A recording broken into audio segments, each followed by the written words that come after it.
A lot of this season's guests didn't have any funny money backing them. Very few, right?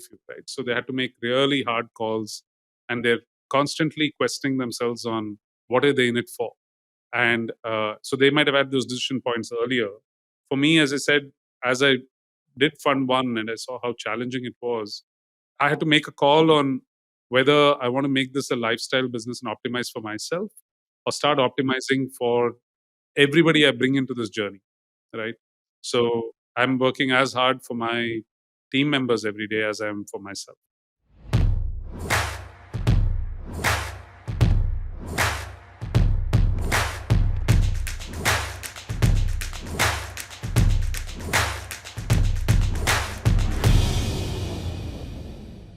Hey everyone, we started the second season of the Blume Podcast with a quote from Warren Buffett, where he attributes his success to luck, genetics, and compounding. As we recorded this season, we have had our own share of quotable quotes from our guests. Ramdev Agrawal talked about compounding of India as a nation. Piyush Bansal spoke about compounding customer obsession. Manish Sabharwal spoke about his three key ingredients of company compounding. And Nithin Kamath dwelled on when a startup is actually born. As we wind up this season, we feel it's important to go back to the beginning and wrap our heads around all the themes, factoids, and insights we heard from our guests to leave you, the listener, with the most essential advice on the power of compounding. I'm Rohit Kaul. I lead marketing at Blume Ventures. I've turned the tables today and I have Karthik Reddy, the host of the second season of the podcast, as my guest. For those of you who don't know, Karthik is the co founder and managing partner of Blume Ventures. So, Karthik, you spoke to 9 amazing founders in this season on the power of compounding. I'm curious to know, were there any common threads or shared beliefs among your guests regarding the principle of compounding? Yeah, so I think I'll first touch the generic ones, and then I'll get into 3 slices of how the 9 episode series played out. I don't think we had even all the guests lined up when we started the show at the beginning of the season. Yeah. And I guess some things naturally just fall into place quite beautifully. And, Hmm. it feels like this year was a gift in terms of, everything aligning itself very well. So I'll come to that in a second part. Maybe we can touch upon it in a different question as well. So common threads, I think, were there was obviously this love for customers and customer obsession. All the founders sought out the reciprocity of their passion in customer love, Mhm. right? As long as they were fed with customer love, they just found enough fuel to keep going on, right? I Yeah. don't think anyone here was obsessed about any other target, valuations, investor goals, etc. Yeah. And if you see, there's a healthy mix of companies which lived without investors or fresh investor capital for very long stretches of time in their journey. The second was, I think, custodians versus owners. Mhm. I think when you're building a compounding journey, which can last decades, and we have ample evidence of it in this season. And for the listeners, I did a short tweet on chart I'd drawn up for myself, but you might have missed it. So let me reiterate. Right. Basically, the youngest company on the podcast was 13 years old, Mhm. and the oldest founder, the founder of Hatson Agro, has been running the company for 53 years. Right. Right. So that was the breadth of compounding journeys that you saw in this season. And basically, when you look at even amongst some of the younger ones like Zerodha, etc., who's also only 13 years Mhm. on paper, though he does say that you should add all of our previous effort into it as well. It felt like 2 journeys combined Right. into one. Same thing that Manish said about Team Leads. All the learnings from that first, small startup journey which got acquired fed into the second journey almost seamlessly. Right. And so when you're doing similar businesses, it feels like one long journey. I mean, one M&A here or there, or the incorporation of a company is just a milestone. Where I'm getting to is when you have multi-decade compounding, then I feel like the founders start wearing the garbs of custodians, Mhm. not like my Malik. Mhm. There is no owner privilege beyond a point. At the least, you're handing over to the next generation. At the least, Right. right? So I think that arrogance is not there, which is refreshing to see, which you do find in a lot of the startup world. This was very well explained by Manish and I won't reveal more. You have to go listen to that episode if you want to know what I'm Hmm. talking about. In the whole Jagir versus Amanat, analogy, where he talks of the difference between building what you think is yours versus building what you think belongs to multiple stakeholders, right? Right. And all of this is interwoven, but for me, these are important lessons for founders, where your personal choices, therefore, as a manifestation of these last 2 points, which are about the same, a third point emerges, which your personal choices are not equal to all stakeholder choices. Mm-hmm. Meaning, you making decisions for what is right for you is not necessarily right for the company as a whole. And most, again, founders make the mistake of thinking of these as synonymous, and they're not. And when you've taken other stakeholders with you, sometimes customers, a lot of the times the team, Mm-hmm. and invariably a lot of the folks we are speaking to on this podcast have touched venture money, either as an employee or as a founder. That means you have your investor interests also to protect. So this orientation that this is mine, you're on the other side, customers are on the third side, the team is on the fourth side. That doesn't make sense to me. As a summary statement to everything I've said, I think essentially all these founders build with no natural end state for a company. That is the mark of a legendary company. That's a mark of a publicly listable company. Hmm. If you look at the origins of the DCF NPV formulas, essentially assumes cash flows go ad infinitum. That's right. That's right. Yeah. And so, why doesn't that happen often enough is something we question. But actually, when you look at a lot of these companies, they're on that path. Now, of course, they can get acquired any given day. Of course, they can get displaced by a challenger company. All of that can happen. But I'm talking about the orientation, the common threads or shared beliefs is what you asked. That's right. And I find that these are inherent in all of the guests we spoke. Wonderful. Thanks, Karthik. I think it's great that you unpack that. I also remember, apart from Manish, Mr. Ramdev Agrawal and Viniti also talking about building multi-generational companies, especially in manufacturing. Viniti spoke about when you start a company, you are expecting it to be multi-generational. You're not expecting it to be, as you're saying, to have a specific end state. You don't start the company with an end state in mind. So fascinating to hear these common threads. At the same time, Karthik, while you've unpacked these three, were there any insights, maybe out of these three, or maybe something new that you heard, maybe in one episode or maybe across episodes, where you felt that, hey, this is going to sound extremely counterintuitive to the people who are going to listen to this? That, people say, okay, I did not think the world works like this. So any thoughts on that? One, I think we should take a little bit of self-criticism here. Mm-hmm. Clearly, there's a healthy cynicism around what role investors play in companies. So that was definitely counterintuitive, because you expect there's a sort of self-importance that you accord to yourself, which is obviously Hmm. dumbed down, because a lot of them would have built irrespective of what the capital source was. So doubly so as a venture capitalist, thinking that you're important to build path-breaking companies is probably not true. So that's counterintuitive, I would say. Second is, if you remember in the opening session of this podcast, maybe a few months ago when you and me were chatting, Mm-hmm. we talked about the difference between the X Unicorn series last year and the Power of Compounding series this year. Right. And when I look back, what I said was we focused on journeys which captured the first 10 years. And here we are trying to focus on the journeys beyond the next 10 years. Right. Interesting summation of this series compared to last year's series was when you actually now look at the entire set of 17 episodes across 2 seasons, Mm-hmm. they feel all interchangeable. I think we picked guests who are actually on that path in Fund 1. Mm-hmm. And in Fund 2, they've actually covered that path, and they're worrying about different problems of intergenerational building and 3-decade, 2-decade, 4-decade kind of problems. But actually, the first season guests were equally compelling in their line.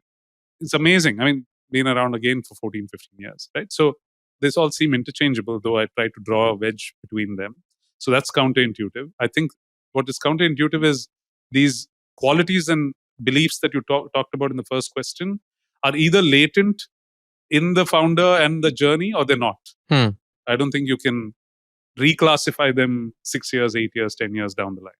I think by the fourth, fifth year, I mean, in my personal journey, for example, Rohit, you didn't know me when I made that call. I think it took about 4 or 5 years. Mhm. After 4 or 5 years, you make that call around. You didn't think too hard about all the things that are required for compounding: culture, long-term believers, long-term institutional base, long-term partners, or in the journey, Right. long-term customers. But the minute that penny drops, all your orientation starts shifting towards things that you need to do to build long-term. And so for me, that penny drop was like 4 years into the journey. Mm. I don't think it can be much later than that. That was the point I was making. And the last thing I think is, promoter thinking of themselves as a shareholder and still can interoperably optimize for their own self as a shareholder, but also for everybody around them. Mm. It's counterintuitive, not to me. I think that was my premise for doing this season, but for a lot of the audience, I think it might have appeared counterintuitive, right? Because there's always this me versus them. I've gotten diluted too much. Mm. Crazy stories, right? Like Vinithi's father raising money at face value from the public market to get started, right? Yeah. So Yeah. over 20 years, it neutralizes itself if you actually have a way to fix it, right? And so I think when you think super long 20, 30 years and you build continuity maps with that kind of time frame, then these don't bother you that much. And so all of these were counted. So just to summarize what you're saying, you just sort of think of, you're saying there are many paths to build a valuable company and build it for a long term. But first 4 or 5 years is when you choose a path. That's the flex you have as a founder. And after that, once you've chosen a path, to sort of continue on that path. Is that what you were saying, Karthik? No, I'm actually saying at most you have 4 to 5 years. A lot of these founders seem to have had it from almost day one, year two, something as early as that, right? And it might have been because they didn't have a lot of this season's guests didn't have any funny money backing them. Very few, right? So they had to make really hard calls, and they're constantly questioning themselves on what are they in it for. And so they might have had those decision points earlier. For me, as I said, as I did Fund One and I saw how challenging it was, I had to make a call on whether I want to make this a lifestyle business and optimize for myself, or start optimizing for everybody I bring into this journey, right? So I'm working as hard for my team members every day as I am for myself. That's exactly my point, right? So I'm the custodian of many stakeholders, careers, not lives, but careers for sure. And those flips of switches can't happen in the eighth, ninth year. And if they don't happen in the first 3, 4 years, then you're not that kind of founder. Is my And I think what you're also saying is something sort of which takes me back to what Ramdev Agrawal said. I think one of the first few episodes we recorded about you as a founder cannot be in it just for the good times. You have to be in it for good as well as the times when shit is hitting the ceiling. And also, there were few things that we should touch upon category wise, which we can do as well. We discussed about talking about lessons for founders. We'll come to that. But here's what happened, right? Very curiously, Hmm. if you look at the last 4 episodes, suddenly we went from single generational companies to actually multi generational companies very curiously. And when I found those choices, I was actually excited because I wanted to build some diversity in this dialogue that we're having with founders and sharing with all our listeners. What I mean by that is, look at the Arun ice cream journey. He started it 53 years ago, but his son now runs it very, continues to compound. This is a little like the Ambanis, for example, but in a miniature way. And the other part was, Vinithi's dad having founded the story. But basically, the first 15 years it moved, but not to anywhere close to the scale. And she took it over and compounded from there from 60 crores to 2,000 crores. And actually, what's even more interesting is the other two, where they were actually acquisition led. So if you look at both their minds, Mithun and Radhika, they made calls to note that their constraints on how to build big were not going to curb their mission to build the right kind of company. Right. So they took it to strategic investors. If you listen to Radhika's podcast closely, she actually put out a sale process to sell a hedge fund. Hmm. Fascinating, right? Right. And, Yeah. and Mithun did the same. He convinced Lee to give up his stake so that Titan can take a majority share, Amazing. Okay. and then pushed the boundaries of what's possible within the acquired base, which means, me being the founder and all of those are all small stakes compared to what you can leave behind as a legacy. And, Radhika is charged enough to build the public company on her own now with a new entity. And Mithun would have loved to, but like, as he says quite openly, he found a partner who's more determined to own the entire business. So he's walking away from it. But those choices I'm saying were made in those first 3-4 years. Those are interesting examples which may not have surfaced as much in the first half of the season. That's a fascinating observation, Karthik. Shifting gears slightly over here, and you spoke about being you, for example, being the custodian, not just for yourself, but for the larger team and the careers and all. Straight away, I had a bunch of questions between, but I just want to sort of ask a different question over here. Is about from these conversations, what are takeaways that you think want the Bloom team to apply, or you would want to apply to Bloom as an organization as we grow, as we evolve into a larger company, or or a larger portfolio, so to say. So not for our founders, but for us. No, I think too many. I keep insisting, as you can see on our internal groups, that I want everyone to listen to every episode. I couldn't have arranged or come up with orchestrated a better set of educational classes, right? Hmm. And it's difficult, right? It's not like we make eyewear or we do chemicals, but on the other hand, we are a financial services company, and there were 3 financial services companies in here, right? And so there's a lot to take away from how financial services companies are built, more than any other sector, I would argue. Why? Because it has everything to do with being custodians of somebody's money, Mm-hmm. right? And so definitely double click on what it means to Ramdeo and a Nitin and a Radhika on what it takes to build. One is actually an asset management house like us, and the other two are more like tech. So if you see, the compounding journey start much later, after Hmm. people trust you with their money and you've shown returns, right? Right. And so financial services businesses take even longer, because not a instant gratification of buying a consumer product, wearing it, being happy with it, right? It's like, hey, I gave you my hard-earned money, like everything I've earned and kept aside, I'm giving it to you to be a custodian. And that's what I need people to understand, that as fun as venture capital sounds like, and as formulaic as an Excel sheet might show on portfolio construction, every rupee that you lose should hurt you, right? It's a part of the business, I get that, but I think that not too many youngsters in venture capital get it. So my team should definitely understand why this is such a long-term game and why this takes 30 to 40 years. Coincidentally, between the last episode recording and our current today's recording, I also heard Lisa Clarkson, Elizabeth Clarkson's podcast on 20VC around venture capital funds. And she says, every time you sign up, and which is what I've been trying to tell people, I put your mug on the pitch deck. Essentially, I expect the same thing that the LPs expect, which is 12 to 15 years of loyalty to the money that you raised on the virtue of your mug also being on the pitch deck. To push that responsibility onto Karthik, Sanjay, Ashish, Arpit, Sajid is like unfair in my view. So, as you can see, all this has been playing on my head. It's always, obviously, this theme didn't come today, right? It came 1 year ago when we tried to design the T-shirt for this year's Bloom, which meant that it's been playing on my head for a while. All of this messaging is only validation has come from the podcast. My storytell has been consistent across the firm, across the year. And as you know, internally, we have done a lot of work to even do internal podcasts around this topic and what it means to be a Blumiere inside the team, and why 30, 40-year journeys are important. So I think the podcast helped in reinforcing this at one level, our business, right?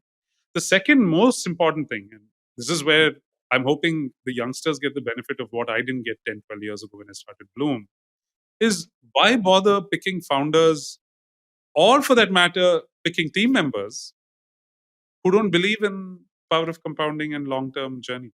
Makes sense. Yeah. It's a criminal waste. It's a criminal waste of time.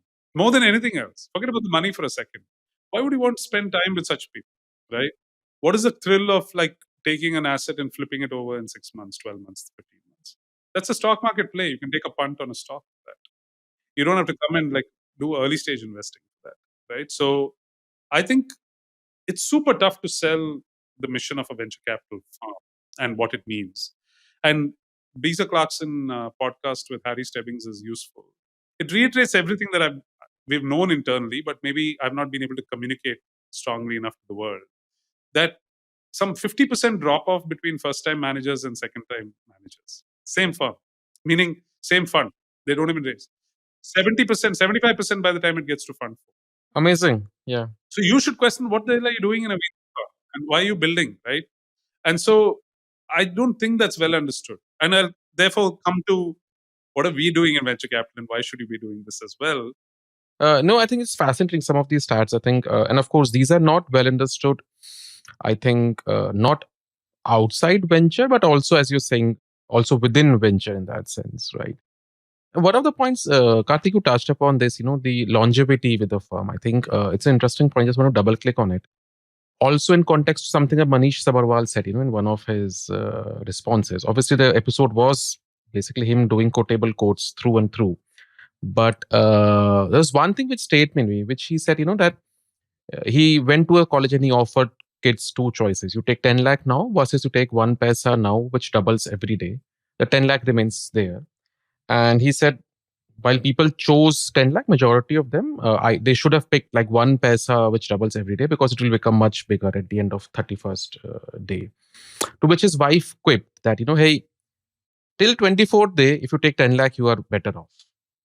Because that's when the 1 paisa doubling will actually move beyond threshold. And that's the sort of the compounding, which is sort of now kicking in.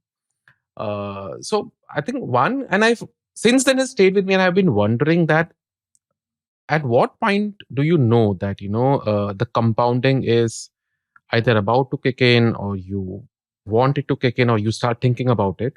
And in the same light, you mentioned about it, there was a penny drop moment for you. So if you can also talk about that, what was the penny drop moment 4 years ago? Was there a second penny drop moment about when you think, okay, compounding has to start? I think these are two interlinked questions in my mind. So I'll finish the penny drop one, which is easier. Basically, the penny drop one is that when you start returning capital, people will happily give it back. So if you don't stick around till the 15th year or so and actually start showing capital back in spades, you really can't enjoy the fruits of that 15 years of labor. It actually kicks in only in the 15th year. And therefore, you have to build a firm that sustains itself smoothly, and there is a career progression for others after you. Ironically, you've done all the hard work, but they can benefit from it. But hopefully, the pot then increases to make it worthwhile for everybody. $20 million fund, $290 million fund. How much ever you compound money, there's only finite amount of dollars you can make. You can't make a 50 bagger on the $20 million fund versus a 5 bagger on the $290 million. So the rewards are going to compound only after the 15th year was becoming very clear. Then you can't build a firm which is short term in its nature and put your pitch deck out there when you know that every time you put your pitch deck, it's another 12, 15 years. So that was the penny drop moment for me. I think you're absolutely right in the Manish Sabharwal analogy applies a lot more to a very circumstantial fund like Blume, which was, we had no experience before this. So no one was willing to give us any credit for having worked in venture capital or having shown a track record. So no one gave us institutional money. No one told us to raise 20, right? We knew from market circumstances that all we could do was 20. There are firms which rode on their prior track record, came up in 2016 to 18, and raised three-digit million-dollar funds off the bat. So they had no obligations from the past because they were not the partners who raised that fund or had that obligation, but took all the good part of that, came and got like instantaneous step function compound. So actually the question you ask is, the trick is that he was trying to teach a lesson to school kids around the actual math around compound. Venture capital is the art of actually gaming that 1 paisa a day. In step functions, you're supposed to pick up 10 paisa, 20 paisa also. Yeah, absolutely. Yeah. Right? And so that doubling finding what unit double can double to accelerate the time factor is the genius of the founder and the VC, if you ask me. Right. Is it perfect? No, it's not perfect. It'll fail most of the time, which is why we have 60% loss ratios, right? But look at the problems picked. The problems picked are those that can compound beyond the 1 paisa doubling. The same thing, you pick up 10 paisa on the first. Still, half the class will take the 10 lakhs on day one and walk away. But I haven't done the math, but you put it into Calci right now. I'm sure that 24 days shrinks to like 10 or 12 or something of that nature. Now tell me it's not worthwhile to build. Because from the 12 to 30, now that compounding effect is like going to whip the 10 lakhs by any means. 10 lakhs at best can be given to a wealth manager earning 12%. Interesting. So that's capped. You can only earn 12% on that, right? Or 13%. But this 10 paisa is compounding at like some crazy orthogonal rate, which has everything to do with what I call step function compounding, not linear compounding. So you take a giant step on day one, and then in between you take 2-3 giant steps, you can compound like crazy. So COVID was a step function compounding factor for a lot of businesses. New technology, which like allows you to put up, like pixel putting spectral imaging satellites at super cheap prices because prices have gotten knocked down from where they were 10 years ago, is a massive startup, zero to like, not 10 paisa in that example, but more like 2 rupees almost. Yeah. Compounding factor. So, so the speed at which you can compound then just changes dramatically. And I think that's the trick. So sometimes if you notice now in Blume, we wait for 3-4 years to see whether this is a linear or it's already the step functions have been achieved and jump in little late. Or we pick like really edgy tech, which because of circumstances has that step function advantage on day one. That's my counter to Manish's more rigid mathematical principle of 1 paisa a day. Basically, step function compounding and not just simple linear compounding. Amazing. Yeah. Karthik, towards sort of one of the last few questions on this, I think one is on, I think you have personally pushed these episodes out to a lot of founders, like almost everyone in the portfolio, a lot of people outside portfolio. We've had some great feedback from founders. In fact, I remember when we were having Blume Bash in the morning, bunch of founders wrote to you saying, "Hey, this is a great episode." And I probably asked you, I think they're worried that they want to quiz you, ki ye suna hai ki nahi episode, and that is why they suddenly all of them are just sort of listening to this podcast and sending you feedback.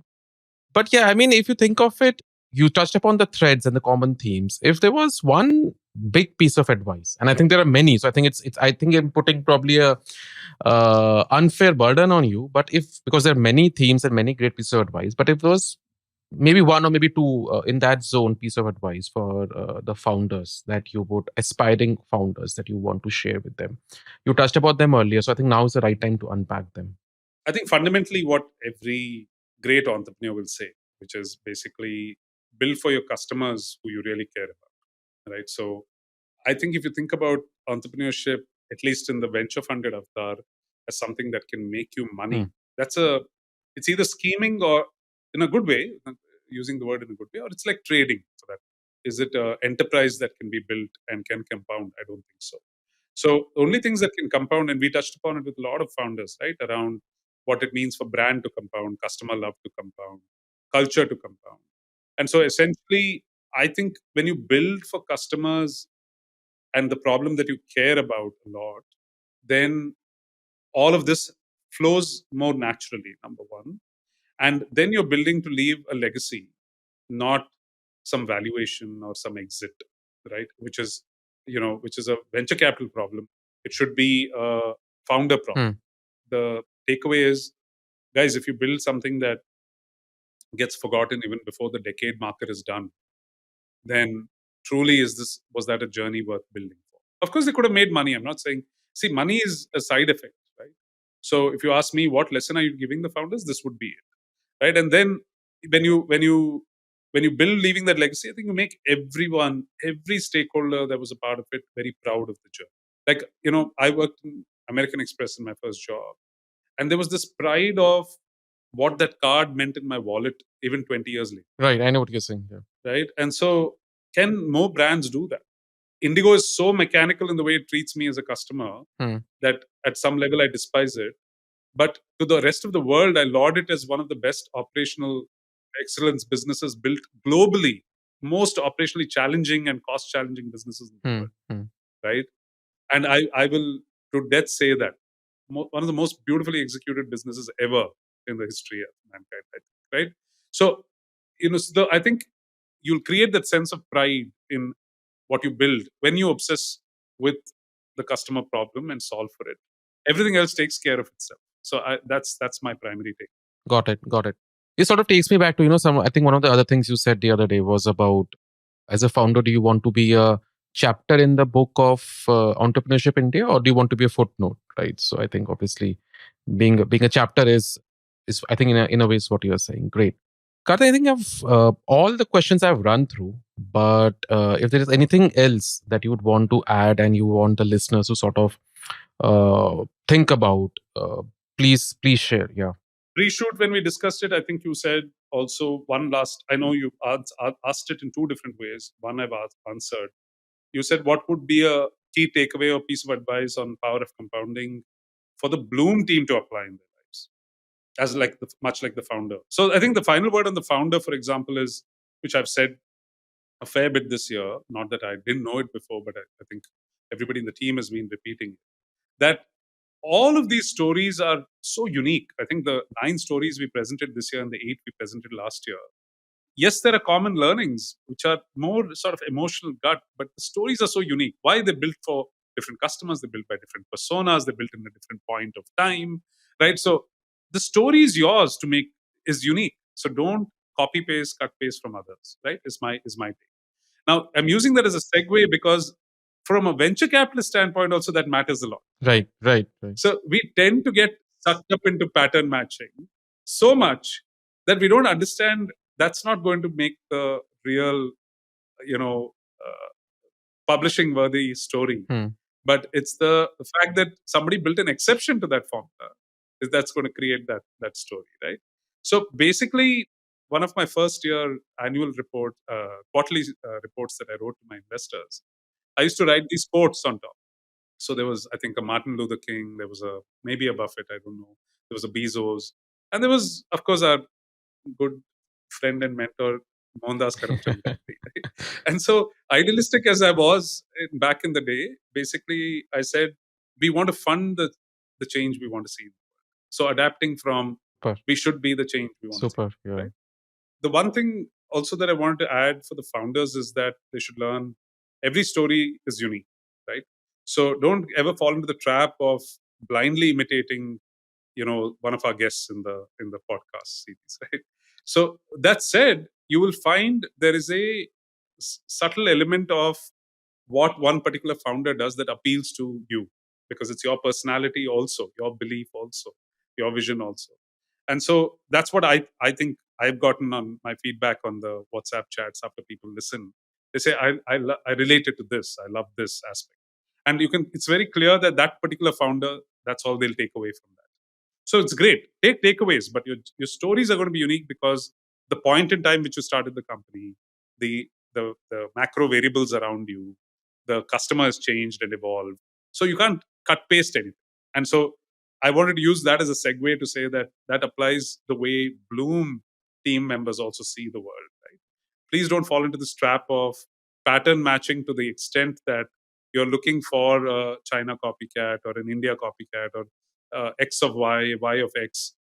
It's easy to say, but it's a trap in my view because eventually what will get built and become legendary is not a copy. It will be something unique, right? So your job is to judge that. So that's what I would exhort most, of our colleagues and the venture capital industry to focus on. Thank you so much, Karthik. This is a wrap. Thanks for being a great host for the second season of the Blume Podcast. For our listeners who are here for the first time, you can listen to the Blume Podcast on Spotify, YouTube, and in your favorite podcast app. Please do let us know your feedback wherever you're listening. Thank you so much for listening. Thanks, Rohit, for setting everything up, and a lovely team that we've had, both across all 3-4 cities that have allowed us to seamlessly execute this season. It's been a pleasure.